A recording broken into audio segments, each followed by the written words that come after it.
बातमी मोठी आहे। मुंबादेवी परिसरामध्ये आता बेवारस बॅग सापडली आहे, त्यामुळे खळबळ झाली आहे। मुंबादेवीच्या खतार गल्ली परिसरात ही बेवारस बॅग आढळली आणि माहिती मिळताच तातडीनं पोलीस दल तिथं दाखल झालं, घटनास्थळी दाखल झालं। बॉम्ब शोध आणि नाशक पथक सुद्धा घटनास्थळी दाखल झालंय। परिसरामध्ये सुरक्षा व्यवस्था आता वाढवल्याचं पाहायला मिळतंय। ही दृश्य सध्याच्या मुंबादेवी परिसरातली आहेत। इथं बॅगेची तपासणी सुरू आहे। संशयास्पद वस्तू आहे का याचाही शोध घेतला जातोय आणि नागरिकांना परिसरापासून दूर राहायचं आवाहन केलं गेलंय। मुंबादेवी परिसरात काही काळ तणावाचं वातावरण निर्माण झालं होतं। पोलिसांसह बॉम्ब शोधक पथक आता घटनास्थळी दाखल झालंय, अधिक तपास सुरू आहे। आपण पाहतोय मुंबादेवी परिसरातली ही घटना आहे। अगदी काहीच काळापूर्वी 2 दिवसापूर्वीच दादरमध्ये सुद्धा एक कट उधळला होता आणि त्याच पार्श्वभूमीवर आता मुंबादेवीमध्ये एक निनावी बॅग सापडली आणि त्याच्यामुळेच खळबळ झाली आहे। ती बॅग नेमकी कोणाची, कोण विसरून गेलाय का ह्याचा तपास सुरू आहे। त्या बॅगेत काय आहे हे सुद्धा पाहणं सुरू आहे। या ठिकाणी पोलीस आणि बॉम्ब शोधक पथक दाखल झालंय, बॅगेची तपासणी केली जाते। आपल्यासोबत श्रीकृष्ण आवटी जोडले गेलेत। श्रीकृष्ण, आपण पाहतोय की या ठिकाणी मुंबादेवी परिसरामध्ये एक निनावी बॅग सापडली आहे। ती पहिले कुणाच्या निदर्शनास आली, त्याच्याबद्दल काय माहिती मिळतेय? अगदी मृगा मुंबईतील अतिशय वर्दळीचा असा परिसर मानला जातो। अगदी मुंबादेवी मंदिराच्या परिसरात जवळच असलेली खतार गल्ली म्हणून जे आहे, या खतार गल्लीमध्ये एक बेवारस बॅग जी आहे ती सापडलेली। अगदी आपण पाहू शकतो दृश्यांमध्ये की आजूबाजूचा जो परिसर आहे जिथे बॅग सापडलेली, तर संपूर्ण परिसर कन्स्ट्रक्शनचं काम सुरू आहे। त्याच ठिकाणी एका कोपऱ्यात बीएसटीच्या पोल जवळ जे आहे ते आपल्याला बेवारस बॅग सापडलेली आहे। घटना त्वरित एका व्यक्तीने, तिकडच्या रहिवाशांनी जे आहे ती त्या बॅगेची माहिती मिळतात किंवा बेवारस बॅग पडलेली अशी कळतात त्वरित पोलिसांना जे आहे ते कळवलं आणि त्यानंतरच पोलीस घटनास्थळी दाखल झाल्यानंतर संपूर्ण परिसरात जे आहे ते तणावाचं वातावरण निर्माण झालेलं आहे। अगदी तिथे मोठ्या संख्येने देखील नागरिक जे आहेत ते जमा झाले आहेत आणि त्वरित बॉम्ब स्फोट आणि त्याचबरोबर बॉम्ब नाशक पथक जे आहे ते घटनास्थळी दाखल झाल्याने अधिकचा तपास करताना आपल्याला पाहायला मिळतंय। पण संपूर्ण परिसर जे आहे ते तणावपूर्ण वातावरण निर्माण झाल्या कारणामुळे इतर आजूबाजूच्या सर्वच रहिवासी जे आहेत ते या संपूर्ण परिसरात जे आहे ते जमा व्हायला सुरुवात झालेली आहे। पोलिसांकडून देखील आवाहन करण्यात येत आहे की शांतता राखा किंवा कुठल्याही प्रकारचं चित्रीकरण नका करू, असं देखील जे पोलिसांकडून आवाहन करण्यात येत आहे। मृगा, नक्कीच धन्यवाद सविस्तर माहितीसाठी। आपण पाहतोय पोलिसांनी आवाहन केलंय कोणीही या प्रकरणाचा बिघडू नये आणि या ठिकाणी शांतता राखा असं आवाहन केलं। धन्यवाद श्रीकृष्ण सविस्तर माहितीसाठी। मुख्यमंत्री माझी लाडकी बहीण योजना या संदर्भात एक महत्त्वाची बातमी आता समोर आली आहे। पात्रता आणि कागदपत्रांच्या कडक तपासणीनुसार सुमारे 80 लाख महिला लाडकी बहीण योजनेसाठी अपात्र ठरल्या। त्यामुळे त्यांचा लाभ आता बंद होणार का असा प्रश्न उपस्थित होतोय। या पडताळणीमुळे लाभार्थ्यांची एकूण संख्या आधीच्या 2,46,00,000 थेट 1,66,00,000 आली आहे। दरम्यान अपात्र लाभार्थी शोधण्यासाठी आणि कागदपत्रांची पडताळणी करण्यासाठी राबवलेली ई-केवायसी मोहीम 30 एप्रिलला संपली आहे। या पडताळणीवरून ही माहिती समोर आल्याचं पाहायला मिळतंय। त्यामुळे अपात्र ठरलेल्या या महिलांना आता योजनेचा कोणताही लाभ मिळणार नाहीये।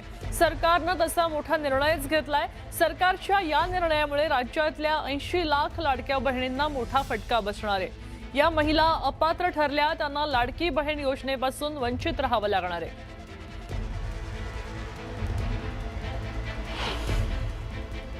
आपण पाहूया या 80 लाख लाडक्या बहिणी अपात्र का ठरल्या। ठरवून दिलेल्या मुदतीमध्ये ई-केवायसी पूर्ण झाली नाही, त्यांनी केली नाही। त्याचबरोबर ई-केवायसीच्या वेळी नोंदी अपडेट सुद्धा नाही केल्या। चुकीची आणि अपूर्ण कागदपत्र सादर केली म्हणूनही त्या अपात्र ठरल्या। योजनेच्या ठराविक अटींचं उल्लंघन त्यांनी केलं। उत्पन्न मर्यादा पूर्ण न करणं किंवा चुकीचं उत्पन्न दाखवणं, वैयक्तिक माहितीमध्ये विसंगती सापडणं या अशा अनेक मुद्द्यांवरून त्यांना अपात्र ठरवलं गेलंय।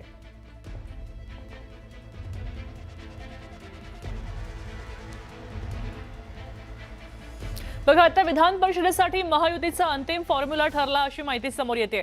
भाजपा 11, शिवसेना 4 तर राष्ट्रवादी 2 जागांवर लढणार आहे अशी ही माहिती आहे। वरिष्ठ सूत्रांनी न्यूज 18 मराठीला खास माहिती दिल्याचं पाहायला मिळतंय। आता या 17 जागांबद्दल महायुतीमध्ये तिन्ही पक्षात एकमत झालंय अशी ही माहिती आहे। त्यामुळे येणाऱ्या विधान परिषद निवडणुकीसाठी अखेर महायुतीचे अंतिम जागा वाटप निश्चित झाले। जागा वाटपावरनं महायुतीमध्ये प्रचंड रस्सीखेच आणि दावे प्रतिदावे झालेत आणि त्यानंतर अखेर 17 जागांमध्ये तिन्ही पक्षात एकमत झाल्याचीही माहिती मिळतेय। याचं अंतिम फॉर्म्युल्यावर भाजपला 11, सेनेला 4 तर राष्ट्रवादीला 2 जागा मिळणार आहेत अशी माहिती आहे। प्रदेश आणि केंद्रातल्या नेत्यांच्या चर्चेनंतर विधान परिषदेच्या जागांवर शिक्कामोर्तब झालंय। वरिष्ठ सूत्रांनी ही माहिती दिल्याचं कळतंय।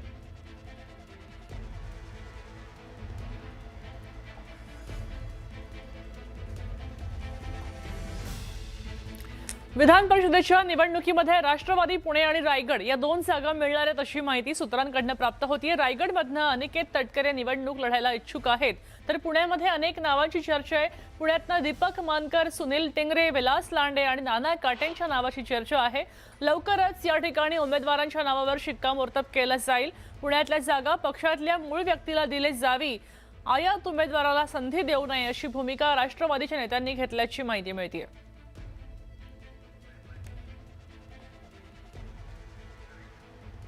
रायगड विधान परिषदेमध्ये आता अनिकेत आणि सुनील तटकरे उत्सुक आहेत। अशामध्ये अनिकेत तटकरेंनी उपमुख्यमंत्री एकनाथ शिंदेंची भेट घेतली आणि या भेटीचा फोटो तटकरेंनी पोस्ट केला। अनिकेत तटकरेंनी पोस्ट केलाय। या पोस्टमध्ये विधान परिषद निवडणुकीच्या पार्श्वभूमीवर भेट घेत मार्गदर्शन घेतल्याचाही उल्लेख त्यांनी केलाय।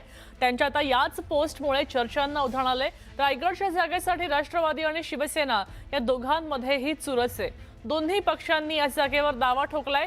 शिवसेना आमदार महेंद्र दळवींनी सुद्धा या जागेवर आपला हक्क सांगितल्याचं पाहायला मिळतंय।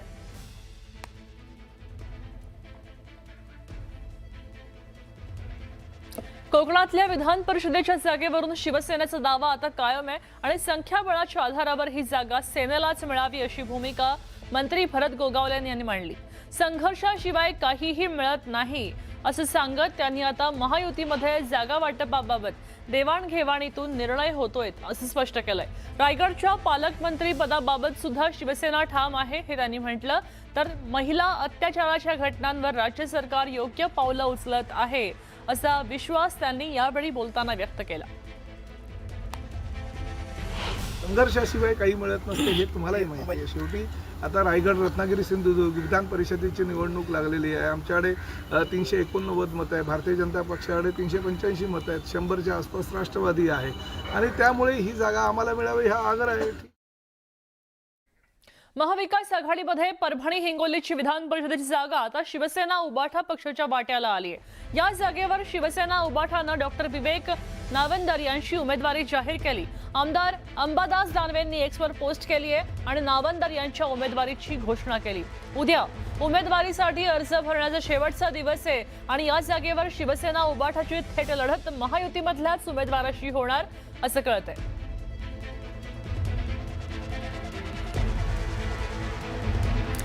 चंद्रपुरातल्या गडचिरोली वर्धा स्थानिक स्वराज्य संस्था विधान परिषद जागा निवडणूक आता उमेदवारी अर्ज भरण्याचा 1 जूनला अंतिम दिवस आहे। त्याआधी अमित शहानं भाजपच्या गोटामध्ये गेलेल्या काँग्रेसच्या नगरसेवकांवर काँग्रेस नेते विजय वडेट्टीवार यांनी अशी शेलकी विशेषणं वापरली आहेत, टीका केली आहे। हे नगरसेवक स्वतःच्या शहरामध्ये पोहोचल्यावर मतदार यांना धडा शिकवतील असंही ते म्हणाले। तर विजय वडेट्टीवार यांनी आपल्या चंद्रपुरातल्या निवासस्थानी चंद्रपूर मनपाच्या काँग्रेस नगरसेवकाच्या एका बैठकीतही मार्गदर्शन केलं। पैसे भेटलेत काही लोकांना, तर तो काही लोक हलकटपणा दाखवून गेलेत, काही लोक भिकारी बनून गेलेत आणि काही लोकांनी पक्षाशी गद्दारी करून गेले। म्हणजे पक्षाच्या चिन्हावर निवडून यायचा आणि पक्षाच्या याच्यात 5-5 लाख रुपये घ्यायचे। मला वाटतं की हे पक्षविरोधी कारवाई आहे, हे सेन खाण्याच्या कमी नाही। म्हणजे आता यांना तर गाईचं सेन म्हणतो आम्ही, ते तर पवित्र आहेच, पण ते सेनापेक्षा डुकरा बिकराचं असलं तर अधिक पवित्र होईल। म्हणजे इतके घाणेरडे लोक, जोडे हात आणतील लोक यांना।